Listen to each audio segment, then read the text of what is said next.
Kumusta na muna, give us an update dito sa sitwasyon sa inyong, lalawigan, Administrator.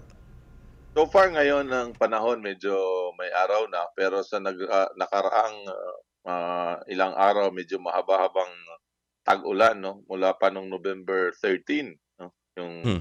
ulan namin dito. At ito ay nag-cause ng, malaking pagbaha dito sa aming mga northern municipalities 'no. Hmm.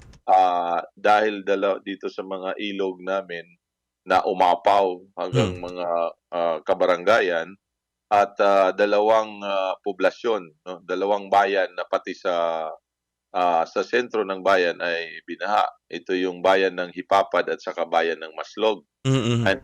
And all the barangays of these two municipalities were submerged sa baha. Mayroon namang mga munisipyo na yung kabaranggayan nila is along the river ay umapaw din. Ito yung bayan ng Artetse, bayan ng Oras, bayan ng, Maslog, Mhm. Dolores, at saka mayroong konti sa Canabid, Maydulong at saka Taft. Oo, ito Okey. yung inano, yung, itong dalawang ilog kahapon lamang po ito medyo nag-subside, Mhm.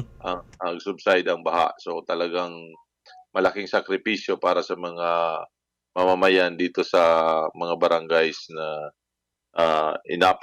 umapaw yung tubig 'no, tubig baha sa kanilang mga pamamahay.